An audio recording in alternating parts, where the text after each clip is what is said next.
제주도 새해 예산안이 사상 처음 7조 원 시대를 열었습니다.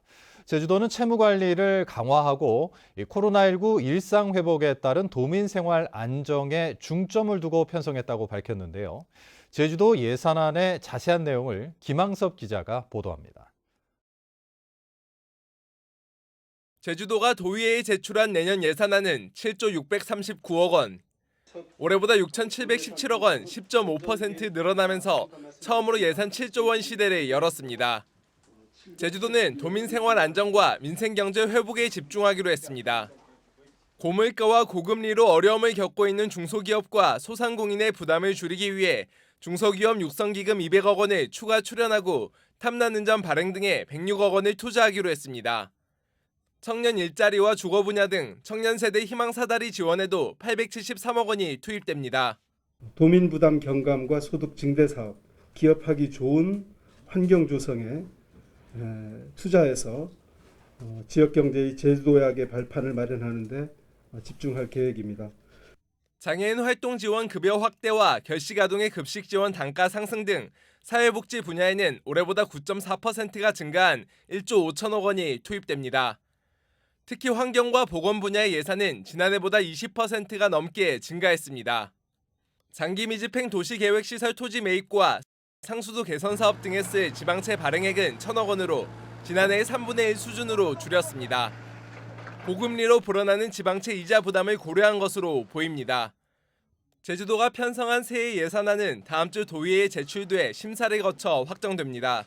전시성이라든가 선심성 이러한 예산들과 이제 불효불급한 예산들은 이제 또 시기가 적절한지를 저희들이 잘 판단해서 과감하게 정리하도록 하겠습니다. 전 세계적인 경제 위기 속에서도 5년 만에 최고 증가율을 기록하며 사상 처음 7조 원 시대를 연 제주도 예산안. 목표대로 건전 재정의 효과를 거둘 수 있을지 주목됩니다. MBC 뉴스 김항섭입니다. 올해 4.3 희생자 보상금 신청자 1,937명 가운데 1,500명에 대해 연내에 보상금 지급이 결정될 것으로 보입니다. 더불어민주당 김한교 의원에 따르면 행정안전부는 이 같은 보상금 지급 계획을 세웠고 올해 집행 예산도 1,810억 원에서 1,310억 원으로 조정했습니다. 나머지 미집행 예산 500억 원은 내년부터 2026년까지 나누어서 지급됩니다. 코로나19 방역 조치가 완화되면서 제주기점 국제선 항공편들이 점차 회복되고 있는데요. 제주와 일본을 오가는 정기 직항 노선이 2년 9개월 만에 재취항하면서 침체됐던 외국인 관광 시장이 언제쯤 회복될 수 있을지 관심이 쏠리고 있습니다. 박주연 기자가 보도합니다. 제주공항 대합실로 일본인이 쏟아져 들어옵니다. 제주와 일본 오사카 노선에 재취항한 TA 항공기를タ고 온 관광객들입니다. 聞きたくてももう3年ぶりだからものすごいやっぱりこう行きたいなと思ったけども本当に一番これ飛行機が飛ぶからねもうすぐ予約したでショッピングと観光と 이번 재취항한 항공기는 매일 한 차례씩 제주와 일본 오사카를 왕복 운항할 계획입니다. 제주와 일본 오사카 정기 노선이 코로나19 여파로 끊겼다 재취항한 것은 2년 9개월 만입니다. 이달부터 일본인들의 무사증 입국이 재개된 데다 오사카 지역에는 제일교포의 30%인 13만 명이 살고 있어 관광교류가 활기를 띨 것으로 보입니다. 앞으로 직항이 생김으로 인해서 제주도를 조금 더 새롭게 알릴 수 있는 그런 게 좀 토대가 됐고 빨리 옛날처럼 다시 활성화되고 제주와 대만 타이페이 노선에도 이달 말부터 대만 타이거 항공과 티웨이 항공이 잇따라 취항하면서 제주 기점 국제정기 노선은 5개로 늘어납니다. 하지만 코로나19 이전 국제선 27개 노선이 운항했던 것에 비하면 여전히 부족한 상황. 항공사들은 관광객 모집이 어렵다며 일본 도쿄와 후쿠오카 노선은 슬롯 신청만 해놓고 운항을 미루고 있고 내년 1월 취항 예정이던 제주와 홍콩 노선은 한 달 연기됐습니다. 슬롯을 신청한다고 하더라도 직접 이제 항공기가 운항되기 위해서는 아무래도 승객이 모집이 돼야겠죠. 그런 면에서 좀 애로사항이 있고 그런 부분은 공동 마케팅을 통해 가지고 저희가 적극적으로 지원을 해나갈 계획입니다. 특히 내국인들의 해외여행이 재개되면서 국제선 항공편이 인천과 김포 등 대도시 공항으로 쏠리고 있어 제주공항의 빠른 회복을 위한 지원책이 필요하다는 지적도 나오고 있습니다. MBC 뉴스 박주연입니다. 제주 제2공항 전략환경영향평가 보완 가능성 검토 용역 최종 보고서가 완성됐습니다. 국토부는 최근 용역진으로부터 최종 보고서를 제출받았고 제주도 관계자들도 보고서를 열람했다고 밝혔습니다. 국토부는 앞으로 전문가 자문과 제주도 의견 등을 제출받아 보완이 가능하다는 결론이 내려지면 환경부에 전략환경영향평가 재협의를 요청할 계획입니다.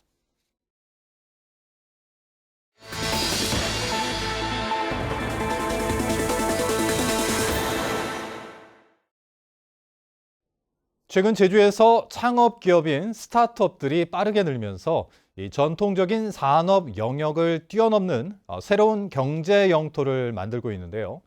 이런 스타트업을 위한 경제 생태계를 활성화하려면 이 기존의 대규모 관광 개발 위주의 투자 유치 정책에서 벗어나 이 다변화된 투자 유치 전략이 필요하다는 지적이 나오고 있습니다. 송원일 기자가 보도합니다. 제주시 한림읍 금능농공단지 안에 자리 잡은 한 맥주 제조업체. 안으로 들어서면 다양한 맥주를 체험할 수 있는 넓은 공간이 있습니다. 제주에 온 관광객들에게 맥주 제조 과정을 설명하고 직접 시음하는 기회를 제공해 브랜드 인지도를 높이는 전략입니다. 저희 브랜드에 대한 충성도라든지 호감도도 많이 올리는 일환으로 저희 양조장 투어 같은 경우는 지금까지 없었던 그런 마케팅 캠페인 중 하나라고 생각합니다. 제주에서 나는 재료를 쓰고 관광과 연계한 마케팅 전략에 힘입어 지속적으로 투자를 유치한 결과 창업 6년째인 지난해 코스닥 상장까지 이뤄냈습니다. 제주시 애월읍 중산간에 들어선 무동력 레이싱 테마파크. 재작년 7월 문을 연 이곳은 엔진이나 동력 장치가 없는 자체 개발한 무동력 차량으로 레이싱을 즐길 수 있습니다.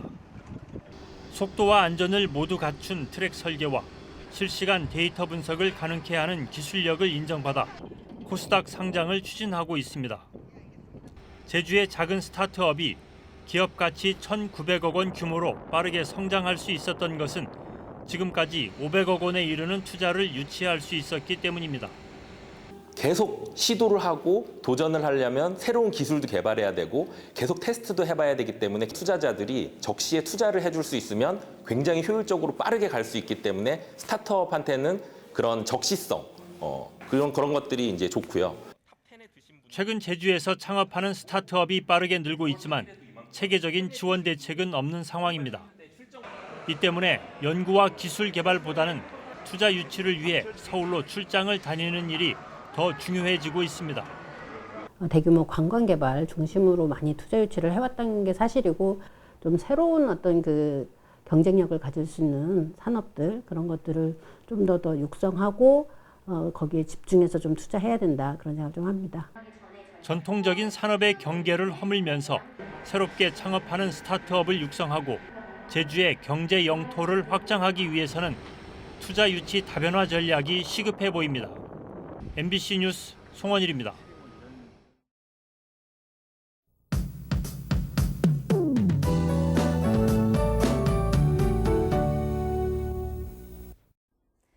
오늘 고온다습한 남풍의 영향으로 겉옷이 필요 없을 정도로 참 따뜻했죠. 주말인 내일은 가을비가 내리겠습니다. 새벽에 제주 남부 지역과 한라산부터 비가 시작돼 오전 중에는 제주 전 지역으로 비가 확대되겠고요. 비는 일요일 오전 중에 차차 그치겠습니다. 일요일 오전까지 제주 남부 지역과 동부 지역, 산지는 20에서 60mm 정도의 비가 예상되고요. 그 밖에 제주 지역과 추자도는 10에서 40mm 정도 예상됩니다. 이번 비는 남쪽에서 부는 고온다습한 공기와 북쪽에서 내려오는 차고 건조한 공기가 부딪히면서 이 비구름대가 발달하는 것이기 때문에 비가 오는 동안 대기가 불안정해져 바람이 강하게 불고 곳에 따라 천둥 번개가 치기도 하겠습니다. 제주 산지에는 강풍특보가, 제주 해상에는 풍랑특보가 발효되겠습니다. 내일도 고온다습한 공기의 영향으로 낮 기온이 25도까지 오르면서 따뜻하겠고요. 일요일 오전에 비가 그친 뒤에는 찬 대륙 고기압의 영향을 받으면서 추워지겠습니다. 낮 기온이 토요일보다 7도가량 뚝 떨어지겠고요. 다음 주에는 이번 주보다 기온이 떨어지겠습니다. 기온 변화에 유의하시기 바랍니다. 내일은 대기 확산이 원활해서 미세먼지 농도 좋음 수준을 보이겠습니다. 내일 아침 최저 기온은 북부 지역 17도, 서부와 동부 지역 18도로 시작하겠고요. 낮 최고 기온은 북부 지역 25도까지 오르겠습니다. 서부와 남부 지역 23도, 동부 지역 24도가 예상됩니다. 내일 오후에 제주 남쪽 먼바다에 풍랑특보가 발효되겠습니다. 주말 동안 바다의 물결은 최대 4m까지 매우 높아지겠습니다. 해무가 끼고 천둥 번개가 치는 곳도 있겠습니다. 수능일인 다음 주 목요일에는 수능 한파 없이 맑고 선선한 날씨가 예상됩니다. 기상정보였습니다. 제주 동부경찰서는 술에 취해 택시기사를 폭행하고 택시를 훔쳐 운전한 혐의로 61살 이모 씨를 조사하고 있습니다. 이 씨는 오늘 새벽 1시 10분쯤 제주시 중앙여중 인근 도로에서 택시에서 내리지 않고 실랑이를 벌이다 기사를 때리고 택시를 몰고 달아난 혐의를 받고 있습니다. 이 씨는 혈중 알코올 농도 0.08% 이상인 상태로 2.4km를 운전하다 가드레일을 들이받고 경찰에 붙잡혔습니다. 국립제주박물관이 고 이건희 회장이 국립중앙박물관에 기증한 제주 동자석과 문인석 55점을 박물관 5개 정원에서 선보인다고 밝혔습니다. 이번에 전시되는 동자석과 문인석은 제주의 현무암 등 화산암으로 만들어져 얼굴 표현과 머리 모양, 복식과 손에 쥔 기물 등을 통해 제주만의 독특한 문화와 정취를 담고 있다는 평가를 받고 있습니다. 제주도가 아시아 최초로 국제안전도시 4차 인증을 받았습니다. 제주 시민복지타운 광장에서는 소방 등 50개 기관이 참여한 가운데 국제안전도시 4차 공인을 선포했습니다. 행사장에서는 선포식에 이어 제14회 범도민 안전체험 한마당 행사가 열렸고 도민과 학생 등 500여 명이 참가해 심폐소생술을 체험하는 순서도 진행돼 안전의식을 높였습니다. 제2공항 예정지 인근에 스마트 도시를 조성하는 내용 등을 담은 2040 도시기본계획과 관련해 국민의힘 제주도당은 논평을 내고 오영훈 지사가 제2공항에 찬성 또는 반대하는지 아니면 제3의 대안을 구상하고 있는지 본심을 명확히 밝히라고 요구했습니다. 제주 제2공항 강행저지 비상도민회의도 성명을 내고 제2공항 배후도시와 주민생활과 괴리된 영어교육도시를 동부와 서부권 중심지로 지정한 것은 도민이 아닌 국토부의 수건을 해결하기 위한 계획이라며 전면 수정하라고 촉구했습니다. 제주지방법원 형사 1단독은 토지 경매를 고의로 방해한 혐의로 기소된 개발업체 대표에게 징역 10개월에 집행유예 2년을 선고했습니다. 해당 대표는 지난 2019년부터 2년여 동안 지역 주택조합 사업 부지 일부가 경매에 나오면 감정가의 최대 59배로 낙찰을 받은 뒤 대금을 납부하지 않아 경매를 14차례 무산시킨 혐의로 기소됐습니다. 뉴스데스크 제주를 마칩니다. 시청해주신 여러분 고맙습니다.